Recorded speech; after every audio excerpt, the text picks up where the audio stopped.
OPB Podcasts.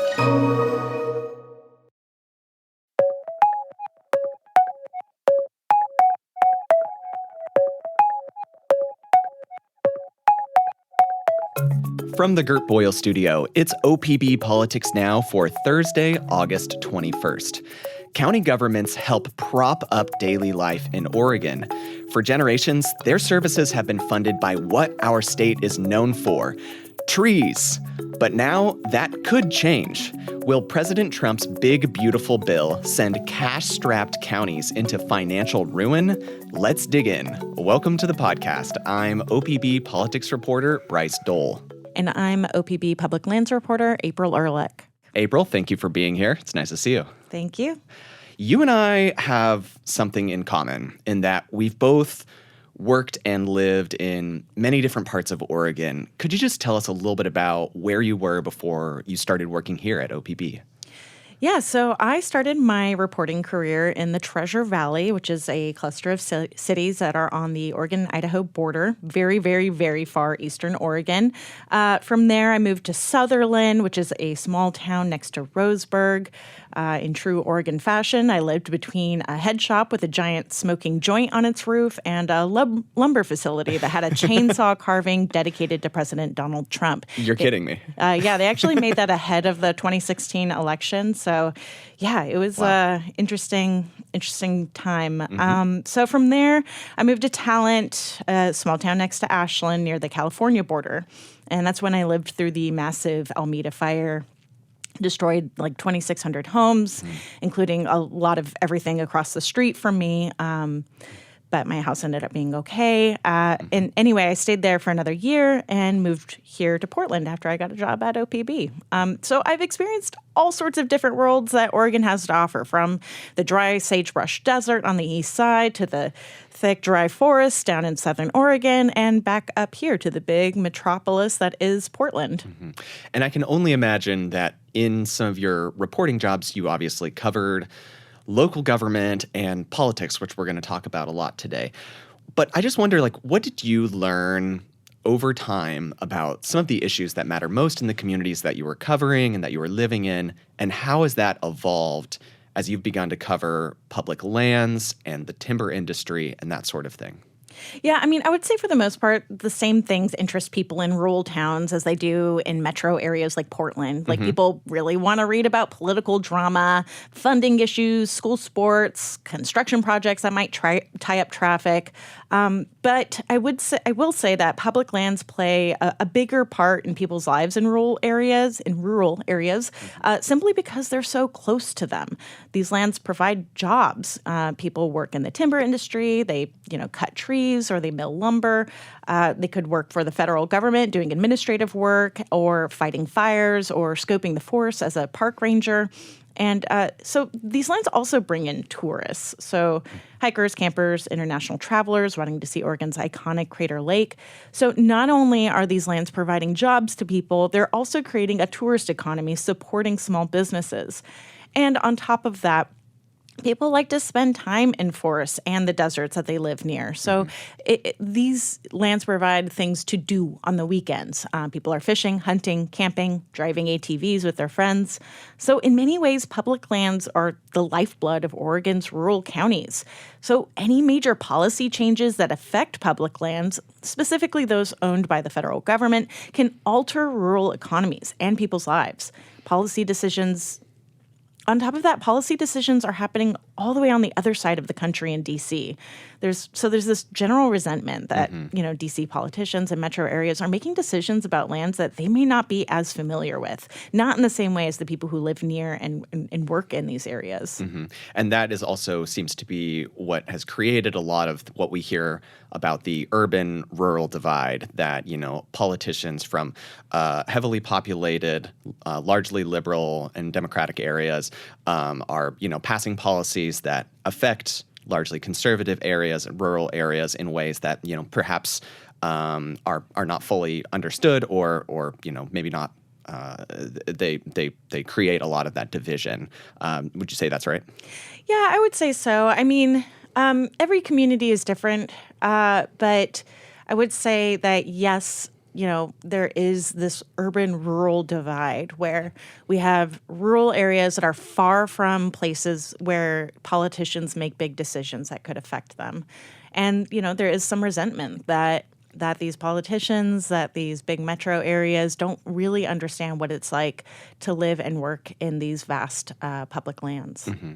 And a moment ago, you were talking about, this being an area where people, they like to spend their time and connect with nature in our forests. But I also feel like our forests affect people's lives in ways that it might not be immediately obvious to them, right? Can you just talk about that a little bit? Yeah, so I think something people don't quite understand is that the federal government owns a lot of land on the western side of our country, especially in Oregon's rural counties. We're talking like 50, 60, 70% of their total land base. Wow. Hundreds of thousands of acres making up a huge portion of their boundaries. And counties can't collect property taxes from that federal land. So remember that property taxes that your county charges, they typically help counties pay for public services like police, libraries, health departments, roads. So the federal government, to kind of make up for, it not paying taxes on this land that's within county boundaries, they provide the government provides funds in other ways. There are a few programs that listeners might already know about. One is called Payment in Lieu of Taxes. That's sort of a per acre population-based funding system. It doesn't provide a ton of money to timber counties, but some of the more desert-y counties on the east side rely pretty heavily on PILT. But our heavily forested counties like Douglas, Jackson, Klamath, they mostly have relied on timber revenue sharing agreements from the government. So when the government logs trees in national forests within one of these counties, it gives a portion of those revenues to those counties. And for a long time, that money helped counties fund roads and law enforcement, especially during the post-war housing boom in the 1960s when they were getting tons of money because so much was being logged at that time. Mm-hmm. And April, what context do you think that people need to understand around how our local governments came to essentially rely on trees and the timber industry in this way? I mean, how did we get here? Yeah, I mean, this goes back to the early 1900s during the days of President Teddy Roosevelt. I mean, at that time, the eastern part of the country was becoming heavily industrialized. He was seeing our water quality become degraded and lands weren't able to produce trees and timber for building. And so he saw value in protecting nature from development. For one thing, he saw value in protecting it for recreation. A lot of folks know he was a big hunter, but also to protect water quality for cities and to produce natural resources like timber. So he created what we know today as national parks and forests. But again, blocking these areas from development meant new communities across the West couldn't actually collect taxes on this land. So at that time, the federal government struck a deal. It said, hey, we'll do some resource extraction on these lands and we'll give you a cut of that revenue. Mm-hmm. And that revenue obviously has been really important to a lot of local communities throughout the state for a very long time. Like you, I also lived in Southern Oregon. I grew up there in Grants Pass. And I just remember, throughout Southern Oregon and different communities, I would always see these old photos of huge logging mills in small towns that were seemingly, doing pretty well financially for a long time, prospering because of the timber industry. And this was a powerful industry for a long time throughout the Pacific Northwest. But that just seems like it didn't last, and it's changed over time. What changed? What happened? Yeah, so like I mentioned earlier, after World War II, there was this huge housing boom where we were logging our forests, building all these housing tracts, trying to accommodate this need of housing that people had. And while that was happening, these rural counties in Oregon, these timber counties, were making a lot of money, and they were building their whole budgets around this. But then around the 80s and 90s, the public started to become aware of the effects that this logging was having on their forests. And there was this huge public outcry against clear cutting. And so, people may be familiar with the term timber wars from the 80s and 90s. That's when there was this big outcry and we saw these huge protests. People were sitting in trees, chaining themselves to them, risking their lives to protect old growth forests from clear cutting. Around this time, biologists discovered a species of owl that relied on old growth. It needed old growth to survive. It's called the spotted owl. And these biologists, they said if we are going to save this species from extinction, we need to preserve large areas of old growth. And so around that time, President Bill Clinton saw these wars, these contentions between environmentalists and loggers who wanted to keep logging and producing revenue for their families, for their cities, for their counties, and then environmental groups who wanted to protect this owl and protect the forests that they love. And so Bill Clinton stepped in and he said, hey, we're going to come together and have some meetings, and we're going to hash something out. And what they came up with was the Northwest Forest Plan, and that is basically a set of policies that regulates how much we can log within federal lands. Around the same time, we were also seeing some globalization spurring timber companies to shift wood production overseas.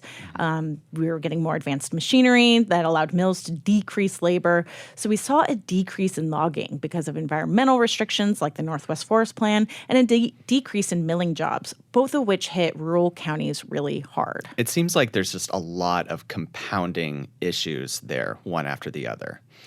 What solutions were proposed in the wake of this downturn that so many communities were facing and dealing with?